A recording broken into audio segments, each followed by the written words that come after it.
Hello दोस्तों, आप सभी को गुलाब जामुन जैसी मीठी मीठी नमस्कार। और उसी के साथ आप लोगों का स्वागत है आईपीओ के लव ट्रायंगल शो में। एक और SME IPO excellent wires and packaging limited लेके आ रहा है अपना जी आईपीओ। यहाँ पर हम आज इस रिव्यू वीडियो में इस कंपनी का पूरा कच्चा चिट्ठा खोलने वाले, बेसिक से लेके एडवांस तक। अगर मैं स्टार्टिंग में इसमें अपने पर्सनल डिसीजन की बात करूं, क्योंकि हमारा पैसा तब तक अनब्लॉक हो जाएगा, तो अगर मैं इसमें अपने डिसीजन देने की कोशिश करूं तो आज के दिन इस आईपीओ में मेरा ज्यादा इंटरेस्ट नहीं है। एक ओके ओके सा आईपीओ होने वाला है जिसे हम डिटेल में स्टडी करने की कोशिश करेंगे, बट जो भी फाइनल डिसीजन होगा वो मैं आप लोगों को अपडेट कर दूंगा। बट क्योंकि छोटे साइज के आईपीओ जितने भी आ रहे हैं काफी ज्यादा न्यूज में आ रहे हैं, लाइक जैसे कि पिछले 2-3 आईपीओ जितने भी छोटे साइज के आए काफी ज्यादा न्यूज में आने की वजह से वहां पर हमें उन आईपीओ में इंपैक्ट देखने को मिला है। तो ऐसे में हमारा रिस्क फैक्टर और भी ज्यादा इंक्रीज हो जाता है। बट जो भी फाइनल डिसीजन होगा वो मैं आप लोगों को अपडेट कर दूंगा। फिर भी आप लोग एक बार इस वीडियो को देख लीजिएगा, समझ लीजिएगा, फिर अपने रिस्क रिवॉर्ड रेशियो और माइंडसेट के अकॉर्डिंग अपने फाइनेंशियल एडवाइजर से कंसल्ट करके कोई फाइनल एक्शन बनाइएगा। उसी के साथ साथ आप लोगों को म्यूचुअल फंड में या इंश्योरेंस सेगमेंट में किसी भी तरीके की कोई भी हेल्पलाइन की जरूरत है, या आप लोग चाहते हो कि being a mutual fund distributor हम आपका पैसा मैनेज करने में आपकी हेल्प करें, चाहे वो SIP हो, STP हो, SWP हो, बूस्टर HTP हो या लमसम अमाउंट हो, तो आपको डिस्क्रिप्शन में मेरा फोन नंबर मिल जाएगा, आप मुझसे कांटेक्ट कर सकते हैं। अब अगर हम कंपनी की बेसिक डिटेल की बात करते हैं तो ये कंपनी इनकॉर्पोरेट हुई थी 2021 में, मतलब कि ज्यादा टाइम नहीं हुआ है। काम की बात करते हैं तो ये मैन्युफैक्चरिंग करती है wide range of wires and wires rope under the brand name excellent, जिनमें आ जाती है spring steel wires, high carbon wire, galvanised wire and others for multiple application.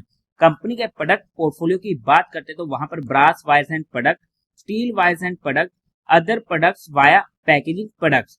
Company के प्रोडक्ट सप्लाई किए जाते हैं वेरियस इंडस्ट्रीज में, जिनमें आ जाती है packaging, engineering, stationery, imitation jewellery, wire and cables etcetera. As of July 2024 company के पास 18 पीपल होने वाले हैं। एम्प्लॉयमेंट में एक छोटा फिगर होने वाला है। हाउएवर काम की बात करते हैं, काम अच्छा है बट हाईली कम्पिटिटिव सेगमेंट हमें ये देखने को मिल रहा है। अगर अब हम कंपनी के कुछ इंटरनल रिस्क फैक्टर्स की बात करते हैं तो वहां पर कंपनी को एक्विजिशन करनी है लैंड की, और कंस्ट्रक्शन करनी है बिल्डिंग की, और एक्विजिशन करनी है प्लांट्स और मशीनरीज की वाडा पे। तो ऐसे में अगर वहां पर कुछ भी डिले होता है या फेलियर होता है तो वो उसका इम्पैक्ट हमें कंपनी के ऊपर देखने को मिल सकता है। कंपनी लॉन्ग टर्म कॉन्ट्रैक्ट में एंटर नहीं हुई है विद देयर कस्टमर, और कंपनी के टॉप 10 कस्टमर से इनको 64.58% का रेवेन्यू जनरेट हुआ है 2024 में, और 61% का जनरेट हुआ है 2023 में। ऐसे में टॉप 10 कस्टमर से किसी भी कस्टमर का लॉस होना या उनकी तरफ से ऑर्डर्स कम होना कंपनी के ऊपर इम्पैक्ट कर सकता है। और कंपनी का जो लार्जेस्ट कस्टमर होने वाला है उससे भी 41% का 2024 में और 35% का 2023 में जनरेट हुआ है। और अगर स्पेशली जे कस्टमर लॉस होता है बाय चांस किसी भी तरीके से, तो उसका तो एक मेजर इंपैक्ट हमें कंपनी के ऊपर देखने को मिल सकता है। कंपनी के कस्टमर मेनली B2B बिजनेस में आने वाले हैं, जिसकी वजह से ऑब्वियसली इनके प्रॉफिट आफ्टर टैक्स मार्जिन में हमें कमी देखने को मिलने वाली है। कंपनी के रॉ मटेरियल्स की अगर हम बात करते हैं तो टॉप 10 वेंडर से आता है 75% का 2024 में, ऑलमोस्ट 80% का 2023 में। ऐसे में किसी भी वेंडर की तरफ से कोई भी दिक्कत आनी फिर से कंपनी के ऊपर इम्पैक्ट कर सकती है। कंपनी की मैन्युफैक्चरिंग फैसिलिटी महाराष्ट्र के पलगाड़ में होने वाली है, और किसी भी तरीके का वहां पर लॉस होना या शटडाउन होना कंपनी के बिजनेस के ऊपर काफी बड़ा इम्पैक्ट कर सकता है। कंपनी का खुद का ना ही रजिस्टर्ड ऑफिस होने वाला है, ना ही इनकी फैक्ट्री और ना ही इनका कॉर्पोरेट ऑफिस, सारे के सारे लीज पे लिए हुए हैं। तो ये कंपनी की तरफ से कुछ इंटरनल रिस्क फैक्टर थे जो कंपनी ने अपने DRHP में अपडेट किए हुए हैं। बाकी आप इनके इंपोर्टेंट इंटरनल रिस्क फैक्टर को इनके DRHP में स्टडी आउट कर सकते हैं। अब अगर हम कंपनी के टेंटेटिव टाइम टेबल की बात करते हैं तो ये आईपीओ ओपन होगा 11 सितंबर को, क्लोज होगा 13 सितंबर को, अलॉटमेंट होगी 16 सितंबर को, रिफंड मिलने शुरू हो जाएगी 17 सितंबर से, आपके अकाउंट में क्रेडिट हो जाएंगे शेयर फ्लोटेड 17 सितंबर को। टेंटेटिव लिस्टिंग डेट होने वाली है 19 सितंबर की। फेस वैल्यू रहेगी 10 रुपीज पर शेयर की, प्राइस होगा 90 रुपीज पर शेयर का, लोट साइज होने वाला है 1600 शेयर का, टोटल इशू साइज है 12.6 करोड़ का, जो पूरा का पूरा होने वाला है फ्रेश इशू। अब आप देख लो कि कितने छोटे साइज का इशू साइज होने वाला है, और ऐसे में जितने भी छोटे साइज के इशू आ रहे हैं वहां पर हमें न्यूज बेस्ड इंपैक्ट देखने को मिल रहा है। हाउ एवर वहां पर कुछ ट्रेडिंग कंपनीज थी, लेकिन यहाँ पर कंपनी फिर भी खुद मैन्युफैक्चरिंग कर रही है। NSE के SME पोर्टल पर ये आईपीओ लिस्ट होने वाला है। अगर हम इसके कोटा की बात करते हैं तो रिटेल कैटेगरी में 50% का और HNE में 50% का होने वाला है। लोअर साइज में रिटेल कैटेगरी में एक लोट पड़ेगा 1600 शेयर्स का, जिसकी अमाउंट पड़ेगी 1,44,000 रुपीज की। HNI कैटेगरी में मिनिमम 2 लोट्स के लिए अप्लाई करना पड़ेगा, जिसकी अमाउंट पड़ेगी 2,88,000 रुपीज की। अगर हम इसके प्रमोटर्स की बात करते हैं तो वहां पर बब्या वसंत शाह, रचित पारेश मसालिया, दार्शिल हसमुख शाह कंपनी के प्रमोटर होने वाले हैं। प्री इश्यू होल्डिंग थी 91.9% की, पोस्ट इशू रह जाएगी 63.12% की। अब अगर हम कंपनी के मेन मुद्दे की बात करते हैं, यानी कि कंपनी के फाइनेंशियल की, तो वहां पर सबसे पहले टोटल असेट 2022 में थे 2.42 करोड़ के, जो 2024 तक इंक्रीज होते हुए पहुंच चुके 7.05 करोड़ के। अच्छी ग्रोइंग रेट होने वाली है। रेवेन्यू की बात करते हैं 2022 में था 7.28 करोड़ का, 2023 में 14.48 करोड़ का, 2024 में 15.4 करोड़ का। ग्रोइंग रेट अच्छी है 2022 से 2024 में, बट 2023 से 2024 में वहां पर हमें इतनी अच्छी ग्रोइंग रेट देखने को नहीं मिली है। प्रॉफिट आफ्टर टैक्स 2022 में था 4 लाख का, 2023 में 10 लाख का एंड 2024 में 82 लाख का।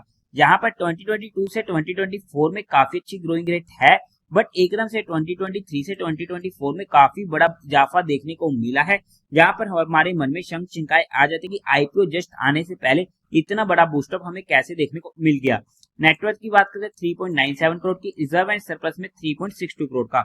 ओवरऑल में अगर हम फाइनेंशियल्स की बात करते हैं, ग्रोइंग रेट के अकॉर्डिंग अच्छे फाइनेंशियल होने वाले हैं, बट कंपनी के अगर हम फिगर्स की बात करते हैं तो काफी छोटे छोटे फिगर्स हमें जहां पर देखने को मिल रहे हैं, जिसकी वजह से हमारे मन में काफी ज्यादा डाउट्स आ जाते हैं क्या लॉन्ग टर्म में ये कंपनी सस्टेन कर सकती है। एक हमारे लिए बड़ा क्वेश्चन एराइज हो जाता है, क्योंकि जितनी भी ज्यादा छोटी कंपनी होती है हमारा वहां पर रिस्क फैक्टर काफी ज्यादा इंक्रीज हो जाता है। या तो वो कंपनी काफी अच्छा ग्रो कर जाए और हमारा पैसा कई गुना वहां पर हो जाए, या फिर वो कंपनी शट डाउन हो जाए और हमारा पैसा वहां पर जीरो हो जाए।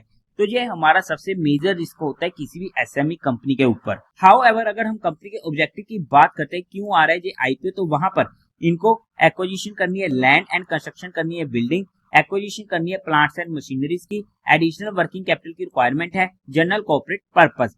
अब अगर हम बात करते हैं इसके फंडामेंटल्स की, तो वहां पर मार्केट कैपिटलाइजेशन है 40.23 करोड़ की, रिटर्न ऑन नेटवर्थ 20% का अच्छा है, प्राइस टू वैल्यू 5.66 का, प्रॉफिट आफ्टर टैक्स मार्जिन जहां पर हमें गलत देखने को मिल रहा है। हम इनके डीआरएक्सपी में अगर स्टडी करने की कोशिश करते हैं इनका प्रॉफिट आफ्टर टैक्स मार्जिन, तो वहां पर निकल कर आता है अप्रोक्स 5% के करीब का 2024 का, बट 2023 का देखोगे तो 0.72 का और 2022 का भी 0.65 का। मतलब कि आईपीओ जस्ट आने से पहले जहां पर इनके प्रॉफिट आफ्टर टैक्स मार्जिन जो इंक्रीज हुए हैं, वहां पर हमारे मन में फिर से डाउट क्रिएट हो जाता है। ईपीएस की बात करते हैं, प्री आईपीओ 2.7 की, पोस्ट आईपीओ 1.86 की, काफी ज्यादा कम है। पी प्री आईपीओ 33 की, पोस्ट आईपीओ 48 की।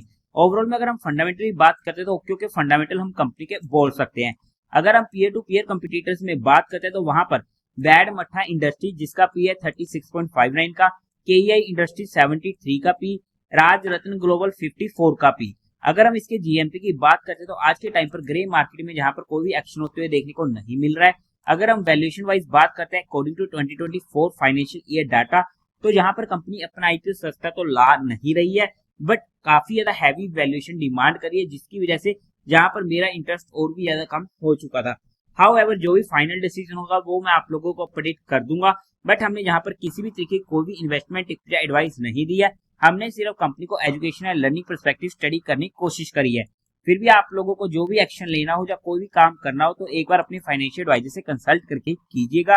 तो देवी और सज्जनों, उम्मीद है आप लोगों को ये वीडियो अच्छी लगी होगी, तो इस वीडियो को लाइक कीजिएगा, शेयर कीजिएगा और साथ ही साथ चैनल को सब्सक्राइब करें।